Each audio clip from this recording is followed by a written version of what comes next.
बोलिए गायत्री माता की जय। आइए गीता चिंतन में आज हम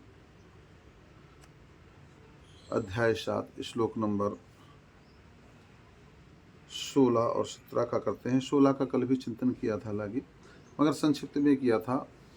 और ये बहुत महत्वपूर्ण श्लोक है, क्योंकि व्यक्ति को समझना चाहिए कि भगवान कैसे कैसे व्यक्तियों को स्वीकार करते हैं, कैसी कैसी भक्ति को स्वीकार करते हैं। भगवान ने स्पष्ट शब्द में इस श्लोक में कह दिया कि मेरे 4 प्रकार के भक्त हैं। आर्तो अर्थार्थी, जिज्ञासी जिज्ञासु, ज्ञानी च भरतशर्व।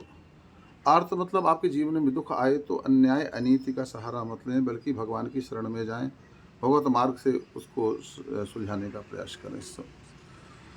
अर्थ की कामना है, संसार की कामना है तो वैदिक मार्ग पर चलें, सत्य के मार्ग पर चलें, सत्य की राह पकड़ें। किसी को धोखा देकर, दगा देकर, किसी झूठ बोलकर, कपट करके, किसी का छीन करके धनी बनने का, अर्थ पाने का प्रयास न करें। वह बहुत बड़ा अनर्थ जो है कर देता है।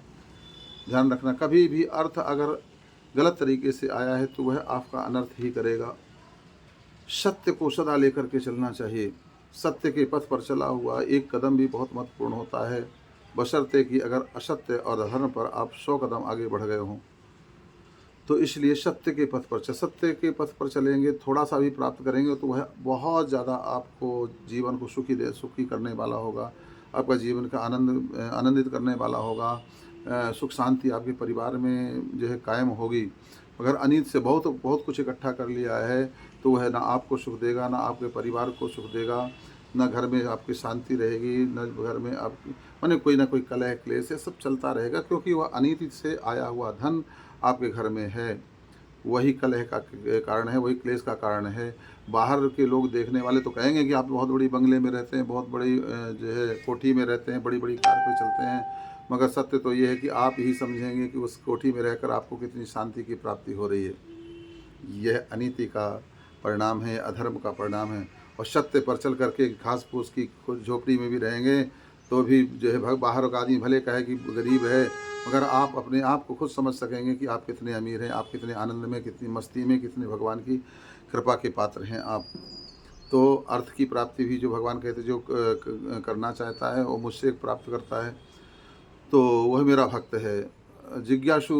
जिज्ञासा होना चाहिए हमारे जीवन में कि हु एम आई, मैं कौन हूँ, मैं कहाँ से आया हूँ और कहाँ जाऊँगा।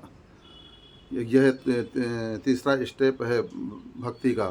अर्थात तीसरे स्टेप में भक्ति जिज्ञासा आती है कि आखिर मैं कौन हूँ, मेरा वास्तविक परिचय मेरा क्या है, क्या मैं जन्मने मरने वाला हूँ, क्या मैं जो है यही जो नाम मुझे मिल गया है, क्या मैं यही हूँ, जो गोत्र मिल गया है यही हूँ, जो जाति में जन्म ले लिया हूँ, जो मजहब में जन्म ले लिया हूँ, तो आखिर मैं कौन हूँ और भगवान क्या है, ये माया क्या है, संसार क्या है। इसकी जानकारी के लिए जब भक्त मेरी तरफ आता है वो भी मेरा भक्त ही है।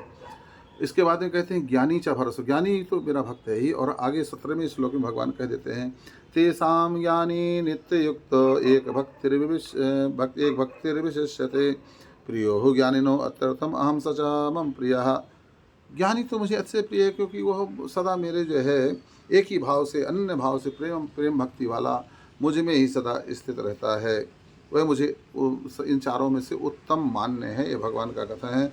मुझको तत्व से जानने वाले ज्ञानी को मैं अत्यंत प्रिय हूँ और वह ज्ञानी भी मुझे अत्यंत प्रिय है, क्योंकि ज्ञानी समझ जाता है, ज्ञानी जान जाता है कि वास्तव में सुख का केंद्र क्या है, आनंद का केंद्र क्या है, शांति का केंद्र क्या है। तो वो फिर ज्ञानी जो है भगवान की शरण को छोड़कर कहीं जाना ही नहीं चाहता है, और इस संसार में भी सिया राम में सब जग जानी के भाव से जीवन जीता है। तो जब उसका कोई पराया होता नहीं, दूसरा होता ही नहीं है, तो उसको जो है उसके जीवन में समस्या आई कहाँ। समस्या तो द्वैत भाव में आती है और ज्ञानी अद्वैत भाव में स्थिर हो जाता है। इसलिए भगवान कहते हैं कि ज्ञानी मुझे अति प्रिय है।